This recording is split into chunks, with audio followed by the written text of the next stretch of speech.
Ako si Milagros, 55 taong gulang. Tindera ako ng gulay sa palengke ng aming maliit na bayan sa Quezon. Maliit lang ang bahay namin, lumang kahoy na may bubong na yero. Amoy lumang kahoy at tuyo ang bawat sulok. Hapon na ng linggo noon, nang pinauwi kami ng anak kong si Ramil para ipakilala ang kanyang nobya. Nakaupo kami ng asawa kong si Nestor sa lumang bangkong gawa sa nara nang dumating ang dalawa. Ang unang pumasok ay si Ramil, nakaputing polo at maong. Mukhang masaya at panay ang ngiti. Pero ang mata ko ay agad na nahulog sa babaeng kasama niya, si Sheila. Nakasuot siya ng itim na dress na gawa sa manipis na tela, halos sumasabay sa hangin. Ang kanyang buhok ay mahaba, tuwid, makintab, na parang bagong plancha, at may mabangong samyo ng mamahaling pabango. Isang uri ng bango na hindi mo mawari kung bulaklak o kung may bahid ng asupre. Ngumiti lang siya ng kaunti, ngunit ang mga mata niya ay malamig at tila walang buhay. Magandang hapon po, Nay-Tay. Yun lang ang mga salitang lumabas sa bibig niya habang pinagmamasdan ko siya. Bahagya siyang nakayuko at mayroong pilit ng ngiti sa pisngi. Ang kanyang labi ay pulang-pula, ngunit walang galak. Para bang isang maskara lamang ang lahat. Bago po natin ituloy ang ating istorya, huwag kalimutang mag-like at mag-subscribe bilang suporta sa channel na ito. Makalipas ang ilang buwan, lumipat na sa bahay namin si Ramil at Sheila matapos ang kanilang kasal. Nagsimula ang mga araw na puno ng pagsubok. Isang umaga, habang nagwawalis ako ng sala, lumabas si Sheila mula sa kwarto. Nakasilk na kulay burgundy na nightgown at may hawak na tasa ng kape. Ang buhok niya ay nakapusod, ngunit may ilang hibla na sinadyang magkalat sa kanyang pisngi. Napalingon siya sa akin at tinawag niya ako sa malamig niyang tinig, ni hindi man lang niya ako tinawag na nanay o nay gaya ng nakagawian ng ibang mga manugang. Milagros, pakilinis nga yung kusina. Ang dumi-dumi. Tumigil ang kamay ko sa pagwawalis. Napatingin ako sa kanya. Nakataas ang isa niyang kilay at ang sulok ng kanyang bibig ay nakakunot. Isang ekspresyon ng pagmamataas. Hindi na ako umimik. Tahimik kong tinapos ang trabaho ko, kahit kumikirot ang dibdib ko sa inis. Tuwing hapunan, nakaupo kami ng asawa kong si Nestor sa lumang hapag. Si Sheila naman ay nakaupo ng nakataas ang isang binti, parang prinsesa. Lagi siyang nakaayos kahit gabi na. Tulad ngayong gabi, ang suot niya ay blouse na kulay esmeralda at nakasuot pa ng mamahaling hikaw na kumikislap-kislap sa ilalim ng ilaw. Tay Nestor, bakit ganito yung adobo nyo? Parang nung nakaraang linggo pa niluto. Sinasabi niya yon habang sinusundot niya ang adobo gamit ang tenedor. Nakataas pang sangkilay niya at bahagyang nakataas ang sulok ng labi. Isang ngiting may halong pang-uuyam. Sasagot na sana si Nestor, pero pinigil ko para wala ng gulo. Nanahimik na lang siya, pero nakita ko ang pamumula ng kanyang muka. Napakuyom ako ng kamao sa ilalim ng mesa. Nung gabi na, nadatnan ko si Sheila sa sala.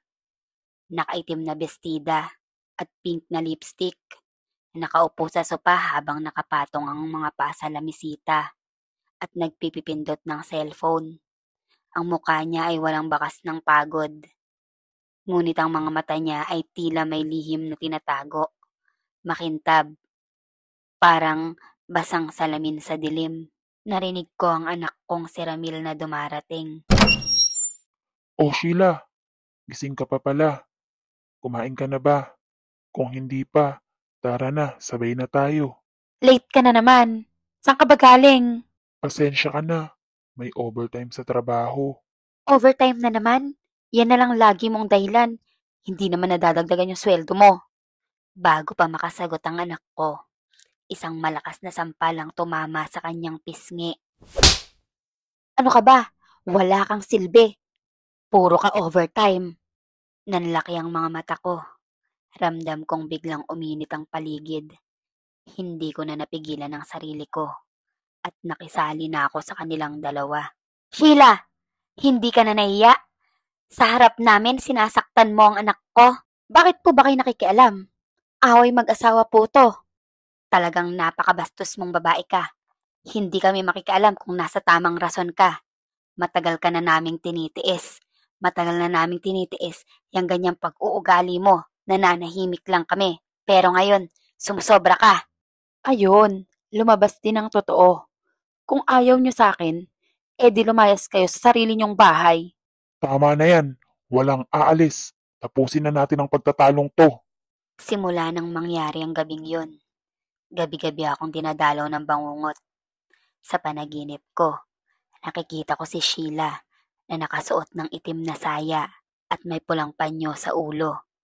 May hawak na maliit na manika na gawa sa mga pinagsamang buhok at balat. Tinutusok niya ito ng karayom habang tumatawa ng isang halakhak na parang mula sa kailaliman ng lupa. Pagkagising ko naman, basang-basa ang likod ko sa pawis. Madalas akong makaramdam ng bigat sa dibdib na parang may nakaupo. Isang gabi, may narinig akong kaluskos sa likod ng bahay. Sumilip ako at nakita kong si Sheila nakatayo sa ilalim ng punong mangga. Suot ang itim na bestida at may hawak na maliit na bote ng pulang likido. Sa tabi niya, may nakasinding itim na kandila na kumikislap ang apoy kahit walang hangin. Nagwiwisik siya ng dugo sa lupa habang may sinasambit na mga salitang hindi ko maintindihan. Napatakip ako ng bibig sa takot at mahina kong bulong. Diyos ko. Kinabukasan, nagtungo ako kay Aling Siyon, ang aming kapitbahay na kilalang may alam sa mga kulam at kababalaghan. Milagros, malakas ang pakiramdam ko. Kinukulam ka lang manugang mo. Ang mga gabi mong mabigat ang dibdib mo, yan ang epekto. Kung hindi mo pipigilan, kayo ang maabuso. Nakatingin siya ng diretso sa mga mata ko habang sinasabi ang mga salitang yun. Ang boses niya ay mababa at may bigat, na parang may kasamang babala mula sa ibang mundo. Dinala ko ni Aling Siyon sa isang matandang albularyo, si Ka Mauro. Sa loob ng kanyang maliit na kubo na amoy dahon at usok ng insenso, naghalo ang takot at galit sa puso ko. Tulungan niyo po ako. Kinukulam ako ng manugang ko. Walang reaksyon ng matanda. Tila alam na niya ang dahilan kung bakit ako nandito. Patuloy lang siyang hinahalo ang mga halamang gamot sa isang mangkok. Kung hindi mo lalabanan, mauupos ang pamilya mo. Ilagay mo ito sa ilalim ng unan ng manugang mo. Hindi siya makakatakas. Binigyan niya ako ng pulang tela na may nakabalot na langis at mga dahon. Kinagabihan, tahimik kong ginawa ang bilin niya. Habang pinapasok ang tela sa ilalim ng unan, ramdam ko ang matinding lamig na tila dumadaloy sa buong katawan ko. Makalipas ang hating gabi, isang malakas na sigaw ang bumasag sa katahimikan. Sigaw ni Ramil mula sa kwarto nila. Nay! Tay! Si Sheila! Nay! Tay! Tumakbo kami at nadatnan si Sheila na nakahandusay sa sahig, nanginginig, namumutla at namumuti ang mga mata. Aray! Nasusunog ang buong katawan ko! Sigaw ni Sheila habang sumisirit ang itim na likido mula sa kanyang bibig. Ang buong bahay ay binalot ng malamig na hangin at amoy asupre. Biglang nabasag ang bintana kahit walang hangin sa labas. Sa gitna ng lahat ng iyon, may narinig kaming malalim na tinig na parang galing sa ilalim ng lupa. Bumalik ka sa pinagmulan mo. Pagkaraan ng ilang sandali, biglang huminto ang kanyang panginginig. Nawalan siya ng malay. Pagmulat ni Sheila, iba na ang kanyang muka. Ang dating malamig at mapagmataas na mga mata ay puno na ng luha at takot. Nay, Tay, patawarin niyo ako. Hindi ko alam kung anong sumapi sa akin. Pero nagsisisi po ako. Alam ko pong malaki ang kasalanan ko sa inyo. Patawarin niyo po ako. Nay, Tay, patawarin niyo na po si Sheila. Bigyan niyo siya ng isa pang pagkakataon. Nakikita ko naman na totoo na siya. Totoo siya sa mga sinasabi niya. Patawarin niyo na siya. Nang sandaling iyon, hindi ko alam kung awa o takot ang nanaig sa akin. Basta ang alam ko, ang mahalaga, mula noon ay tuluyan nang nagbago si Sheila. Naging magalang na si Sheila. Lagi nang nakasimpleng damit at halos hindi na gumagamit ng make-up.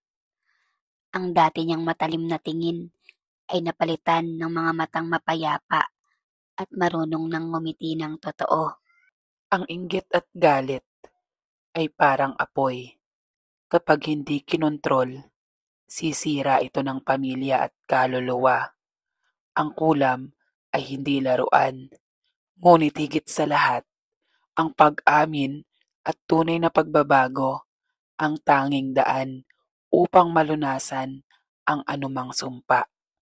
Maraming salamat po sa pakikinig.